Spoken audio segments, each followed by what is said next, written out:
Hello CraftDee family, and welcome to another tutorial by She's So Crafty. For today's DIY project, I will be creating 3 new home decor DIY projects featuring a high-end modern farmhouse look. Now, I'll walk you through step-by-step showing you how to create these items and show you how I use Dollar Tree items and supplies $1 or less to make these projects. Now, for your convenience, I provided the list of supplies and tools used to make these projects in the description box below. Now, I'm so happy to share this tutorial with you, but before we start, I wanted to say hello and welcome back to my awesome subscribers and visitors to my channel. Now, if you are a new visitor to my channel today and love to create fun and easy DIY projects on a budget, please go ahead and hit that subscribe button and also click the notification bell so you will be the first to know when a new DIY tutorial is ready to share with you. So now, let's just jump right into these projects. Now, the first project will be a modern thankful sign. Now, for this project, we'll need a thankful sign from the Dollar Tree. We'll need some wood grain contact paper from the Dollar Tree. We'll need 1 3-pack of these 5-gallon paint stir sticks from Lowe's for 98 cents and a piece of foam board that is black. Now, the first thing we're going to do is to take our paint stir sticks and we're going to measure to determine the measurements for cutting. Now, what I ended up going with was 2 sticks cut at 17 inches, and the last stick was cut in half at 8.5 inches in 2 pieces. So now we can lay out our frame, and I plan to paint my frame so the measurement markings won't be an issue in this layout.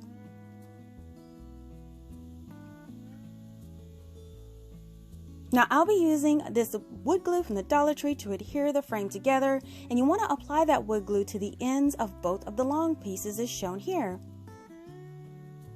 And then just apply those shorter pieces in between the 2 longer pieces on that glue mark. Now, I'm going to be using this carpenter square from the Dollar Tree to help keep my frame square.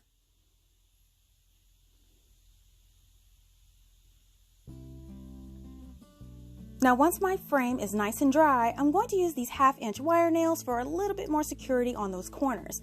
Now, since these nails are so small, I am going to be holding these nails with a pair of needle nose pliers while I'm nailing them into each corner.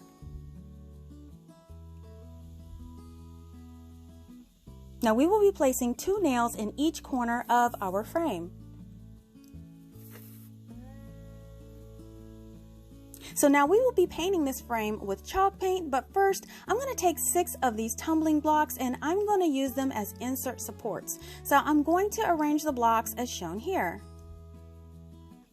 And then I'm going to apply hot glue on the side of each one of the blocks and I want to secure them into place.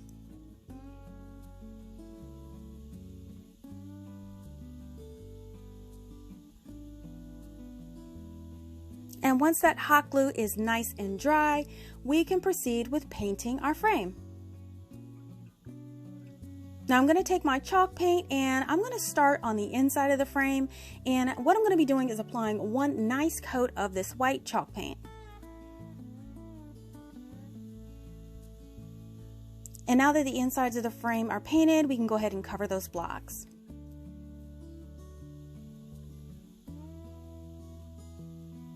And now we can paint the edge and the outside, and once everything is painted, we can sit the frame to the side to dry.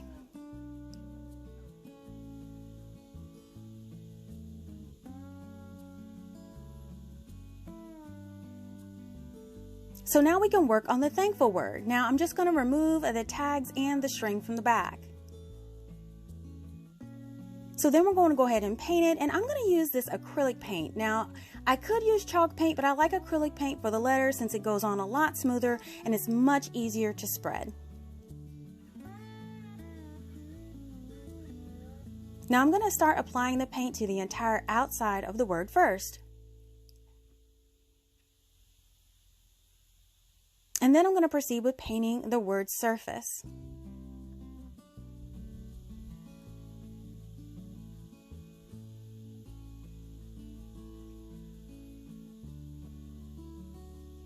And then once it's all painted, we can set it to the side to dry. Now we're going to grab that black foam board. Now this has been cut to 6.5 inches wide and 8.5 inches high. Now this was made by tracing the inside of that frame onto this board before we added the blocks.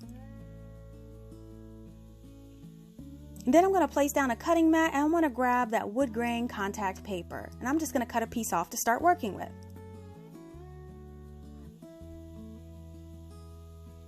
So we're going to be cutting 2-inch strips, and you want to make sure that your cuts go along the grain of that contact paper. And using a ruler and an X-Acto knife makes the straightest cuts, and we're going to cut 5 strips. So now I'm going to take some painter's tape and I want to tape down that foam board to the mat just to keep it in place.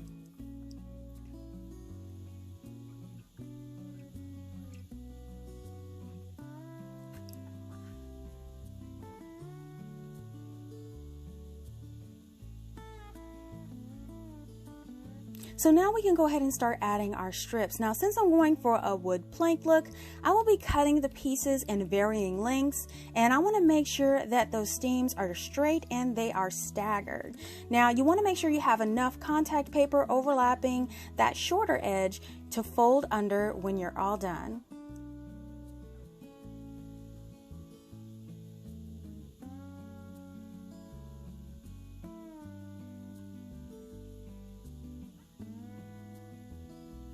Now when you start to apply that second piece on that first row, you want to make sure you leave about a 1/8 inch gap between the 2 planks, and this will give it a more natural look.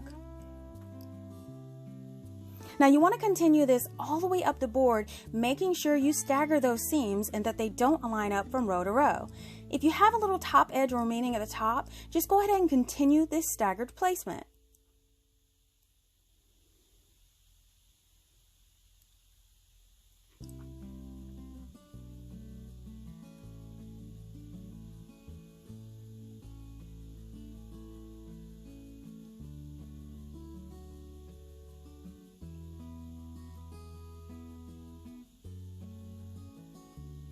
Now once all of your pieces are in place, you just want to flip your board over and you want to start to fold under those overlapped pieces on the edge.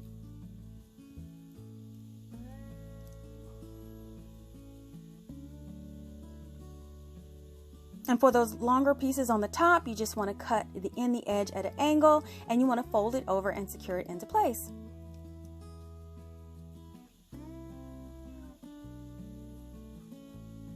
Now once your board is all done, go ahead and grab that thankful word and we want to center it on the board.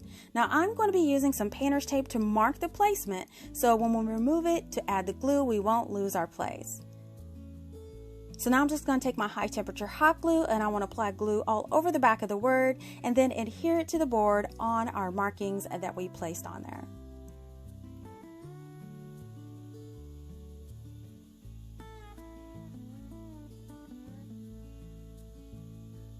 Now once that all dries, we can grab our frame. And we're just going to take our board and we're going to insert the board inside the frame. Now this should fit in nice and snug, but you can add hot glue to the top of those blocks inside for a bit of extra security if you like. And now you have a beautiful finished sign. So now you can place this on display and enjoy this creation. I think this piece turned out awesome.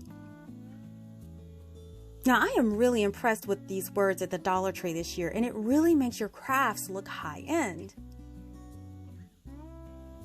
And this tiled wood plank design turned out great, and it's the perfect backdrop for this clean, modern look.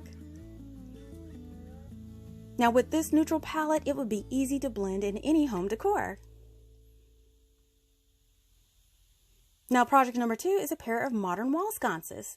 Now for this project, we'll need a 1x4x8 piece of wood, and it was $1.98 from the Home Depot, and we'll use half of it. Now this is just the end piece for reference with the barcode.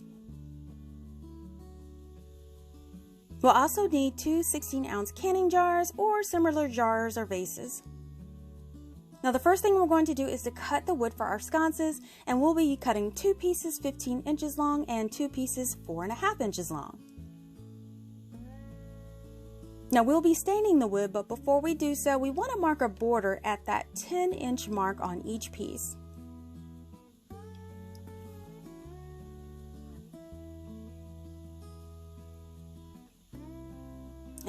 take a piece of painter's tape and I'm going to apply it right under that 10-inch mark.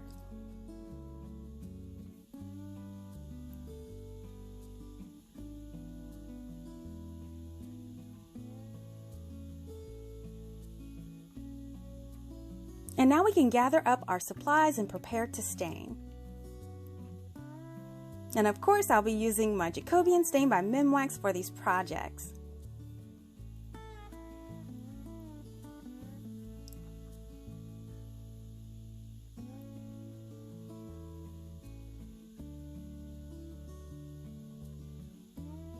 So we're going to start applying that stain to the larger 10-inch area above that tape line on those long pieces. We want to make sure we get the sides and the top of that piece as well.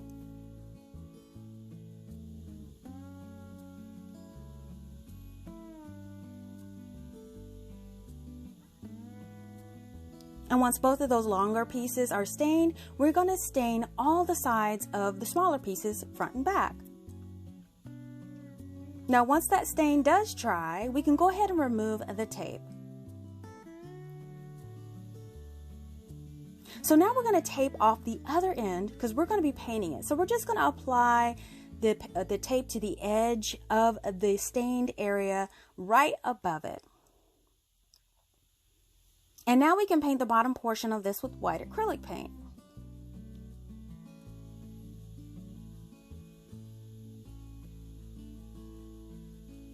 Now I want to start by applying a light coat along the tape edge first.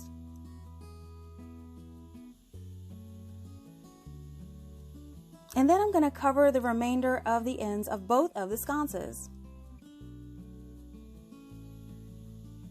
And just let these dry. So now that they are dry, we can remove that painter's tape. So now we're going to measure for the placement of that support shelf, and we're going to be marking it at 9 inches, and that's where the top of the shelf will be mounted. And then we're going to transfer that marking right around that curve to the back of the board.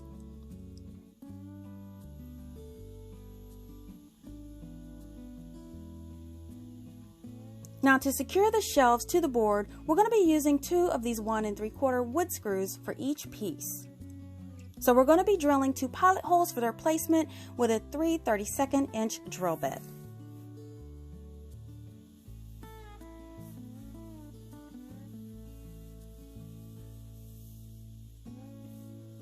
And then we're going to start to hand screw those screws in the back of each piece until about 1/4 of it pokes through the other end.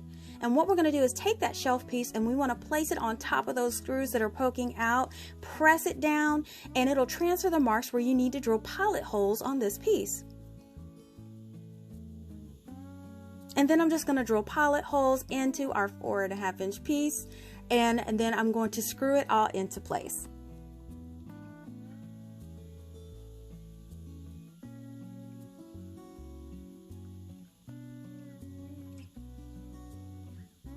And here are both sconces assembled.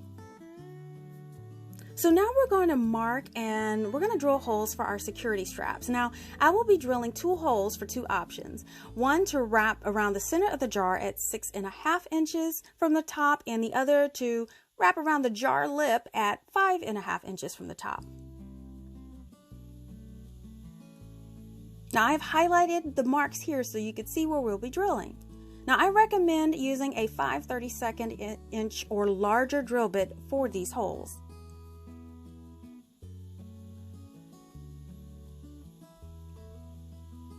Now I will be using some black ribbon to strap these in, but you could use the classic ring clap if you have that on hand. I didn't have any ring clap, so I'm going to be using this black ribbon. So you want to cut a piece of ribbon long enough to secure around the jar with some left in the back for tying it in place. Now to feed the ribbon through the holes, I'm going to heat the ends of the ribbon and kind of fuse them together with a lighter. And then I'm just going to take one of these loose skewers that I had, and I want to start to feed in that ribbon, starting with the corner of the ribbon through that drill hole, and I'm just going to push it through to the other end. Once you see it poking through, you can just grab some needle nose pliers and pull it through. And then now that you have your loop, you can insert your jar into that loop and then pull it in the back to tighten and tie it into place.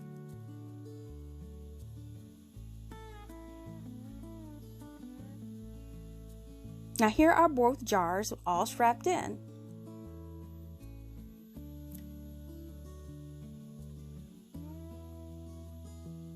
Now to hang these, I'll be using these picture hanging hooks that I had from a kit purchased from the Dollar Tree. I'm just going to flip those sconces over, and I want to place one of those hangers about an inch from the top of each sconce. Now the nails for these are small as well, so we also want to use our needle nose pliers to hold those nails while hammering those hangers into place.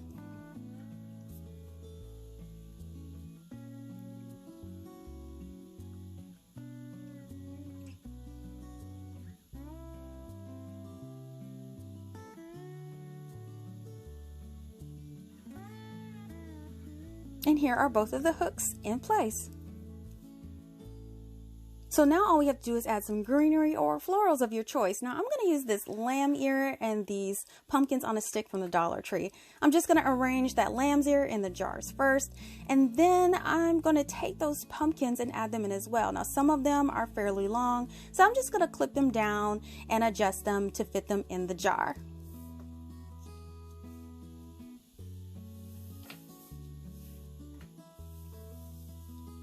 And then you can hang up your pieces. And here are those beautiful sconces hung up on display. Now I'm really loving the combination of the wood and the white, giving this piece a high-end modern look.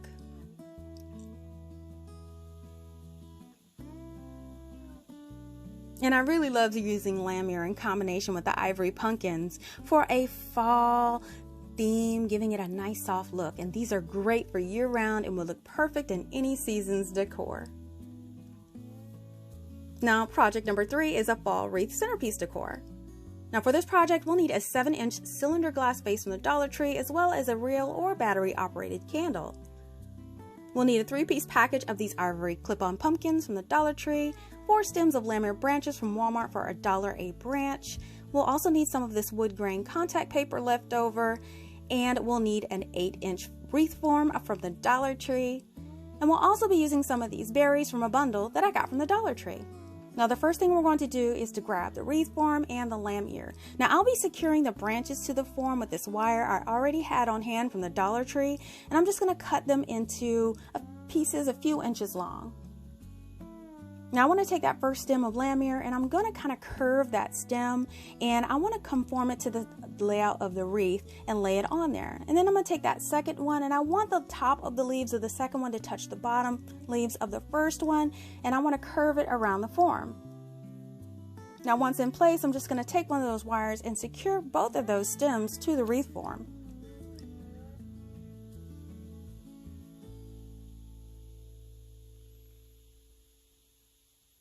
And then I'm going to take that third stem and I'm going to apply it below that second stem and then wire that in place as well.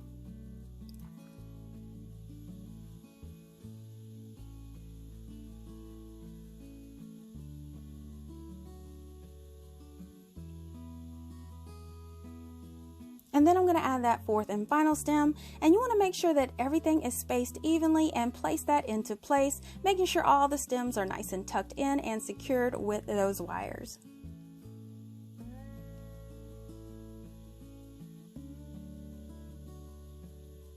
So now I'm going to grab my clip-on pumpkins and I'm going to remove them from the cardboard, and what I want to do is to place them on the wreath, spacing them out evenly.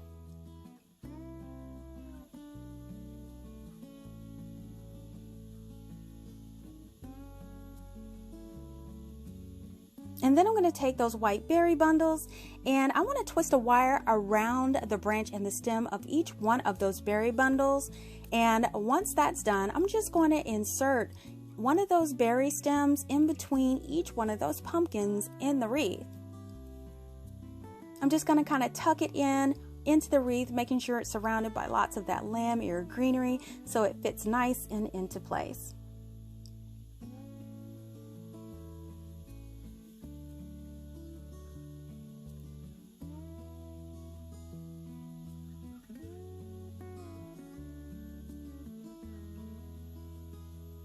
Now once everything is into place, just make any final adjustments for evenness.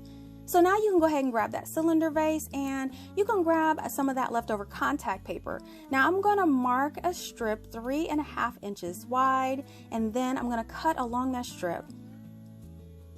Now you just want to make sure it's enough to wrap around the bottom of the vase.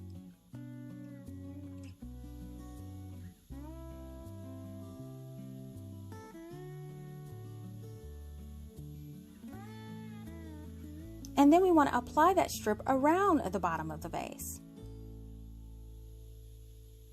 And this color just ties in with the other two pieces in this production.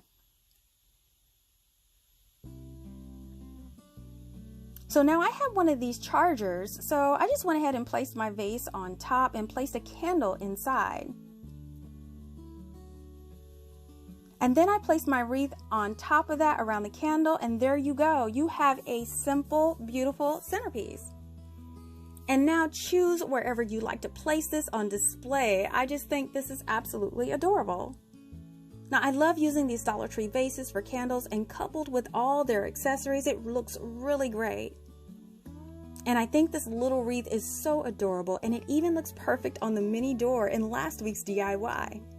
Now these color coordinated pieces in this DIY look great together or on their own. You guys have to let me know in the comments which one is your favorite today. Listen, if you love DIYs on a budget, give this video a thumbs up and share this video with your friends. Make sure that you're following She's So Crafty EE on Facebook for the latest new sneak peeks and giveaways. Thank you so much for visiting and checking out my tutorial today. Now, if you like videos like these and you don't want to miss the next one, make sure you're subscribed by clicking that subscribe button below and turning on that notification bell. Thanks so much for watching, and I will see you all next time.